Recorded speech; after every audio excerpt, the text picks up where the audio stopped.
Well guys, welcome back to the shop. I'm Chris with M7 Metalworks. Got a new project in the shop today. Gonna work on restoring this Wilton 1740 vise. It's got some issues. I'm gonna definitely have an area where I'll have to braze back here. It's not a structural thing. It's just this little cap.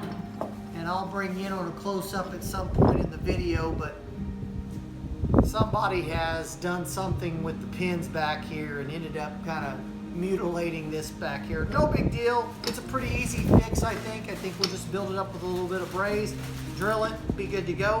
So first things first, let's get started on disassembly of this thing, and let's see what kind of condition is it in. And also we'll be able to find out the date on this when we get down to that point. So let's get cracking.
With the vise apart, we can get a little better idea of how good a condition it's in. So one of these is looking pretty good.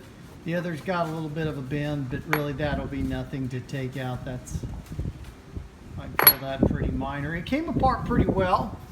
Our year, let's see, is February of '74.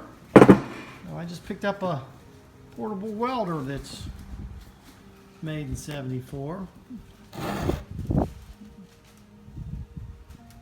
This all looks pretty good. I'm probably going to grind this down. I don't generally do a lot of grinding on my vices, but being that this vise really isn't, it's not really a historic vise, and you know, typically the vices I'm doing are made in the 30s and 40s and, you know, even turn of the century. So this isn't really that old comparatively. So I'm not worried about, you know, preserving its history and that kind of thing. So I'll do a little grinding on this just to get rid of some of this and some of the chips along this anvil. The lead screw looks really good.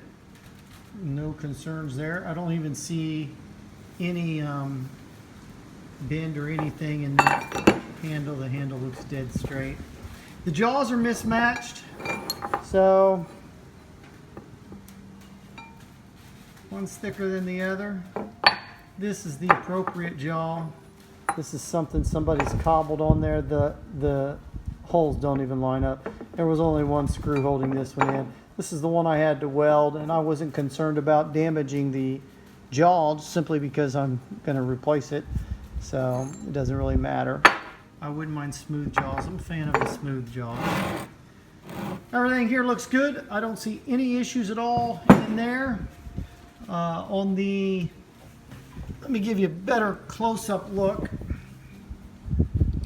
So you can see where on both sides of that's been torn out. So what we'll do is we'll run across this with some braze, and then we'll re-drill that.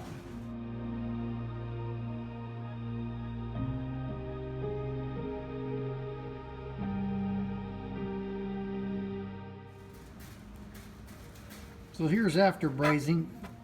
It's still smoking hot. So you can see it's just globbed on. Nothing amazing or spectacular. I wanted to leave most of the hole as best I could, just so that I'll have a good reference point to where my hole goes. So now before I re-drill it, I'll flatten these out. I'll take a round file and I'll file the insides of these and put this on my belt grinder and just kind of make sure we're fully round. That way when I drill, I've got a flat spot here, and so it just makes my drilling just that much easier.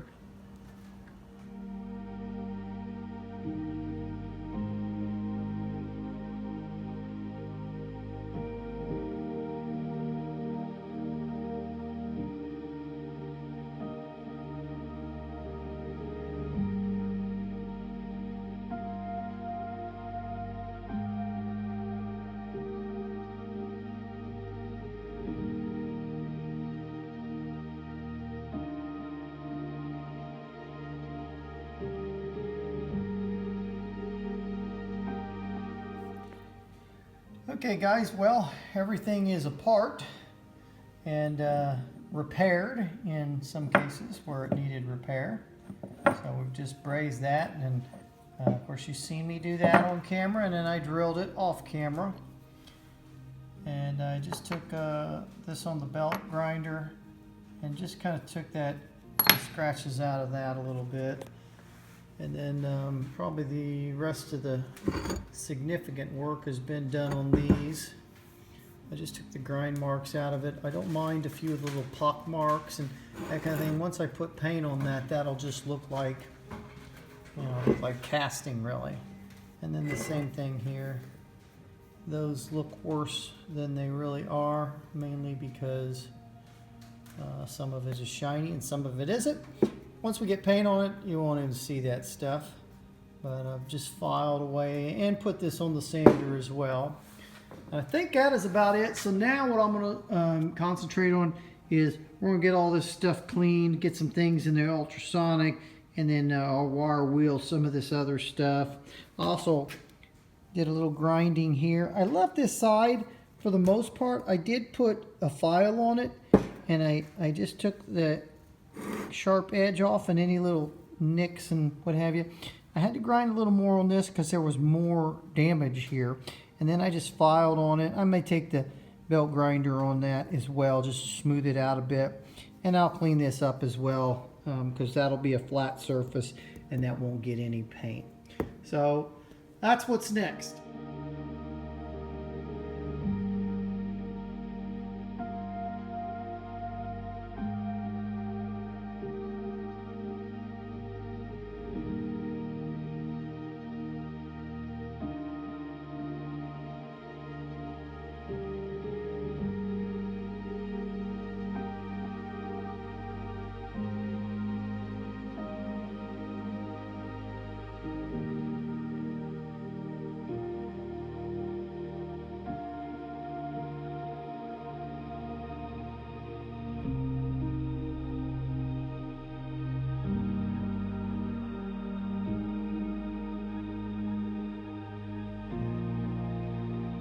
So I need new jaws for this. I've only got one good jaw, and the other one was a mismatch. It wasn't the right size. So what I'm going to start doing is I'm going to end up cutting some more copper here.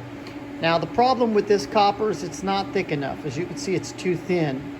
So what I'm going to end up having to do is I'm going to end up having to cut a couple pieces of copper and weld them together just around the seam, and then of course I'll drill and all that jazz. So let's make some copper jaws for this thing. Here's the other piece of copper. You can see I've used a scribe and just scribed the outline of the piece I need. So now I'm going to use the cutoff wheel and on a 4.5 inch grinder, and we'll cut that out.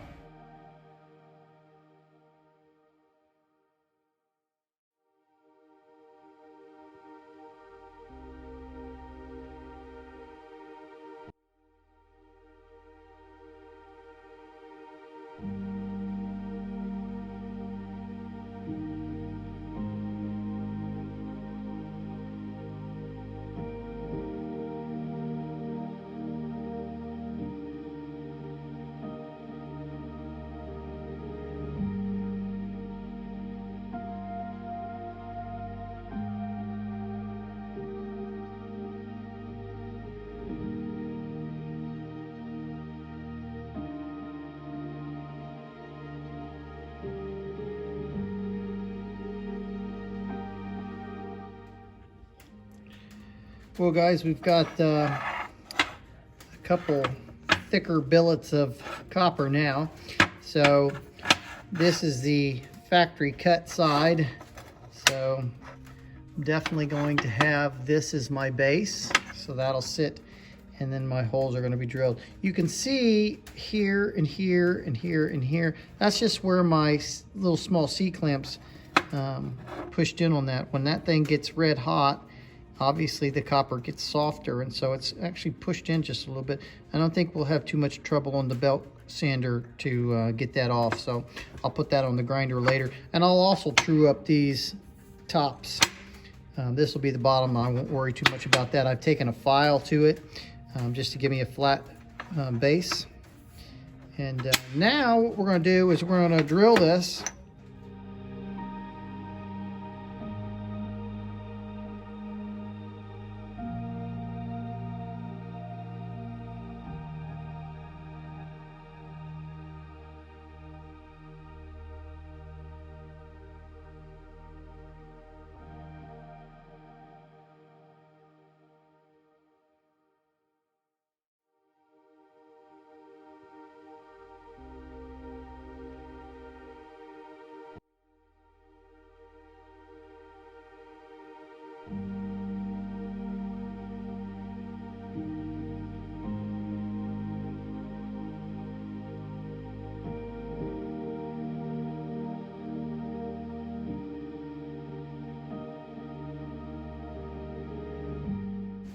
I got just a little bit to trim here along the top to kind of line that up a bit.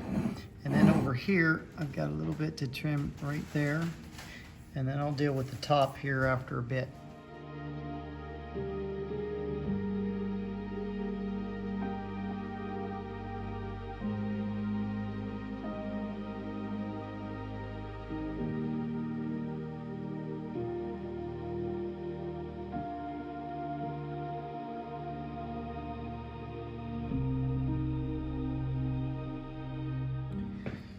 Okay guys, so you can see I've blackened, or I should say I've blued. It's a gun bluing.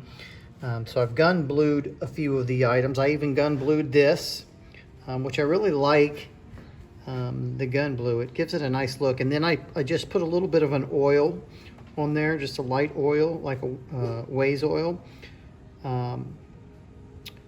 Blued this as well. I got stainless screws, Allen head cap screws for everything. Now these here, because I wanted a smaller profile to be able to fit in my small hole here, I got these types of Allen head cap screws, and gives plenty of bite in there. I have sanded on these, but if you recall, I welded this copper together, and I think I'm just gonna leave that welded look. And I'm not going to worry too much. That is pretty minor. I'm sure it looks worse on camera, but reality is those are really, really, really minor. And it's going to get some of that anyways. So these are soft jaws for a reason. So, and there's plenty of meat on these to sand if I do choose to sand in the future. So. So now let's put it together. A couple of things of note. I did use the dark bronze paint on these. And the only reason I painted these, all of this type of stuff, was rust protection. That's it. Again, I blued these. Didn't want to purchase new ones. And these were really, for the most part, nice. They just were ugly.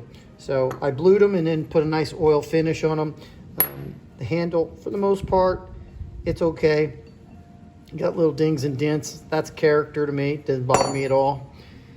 So let's put it all back together, and I'll show you each little aspect of that.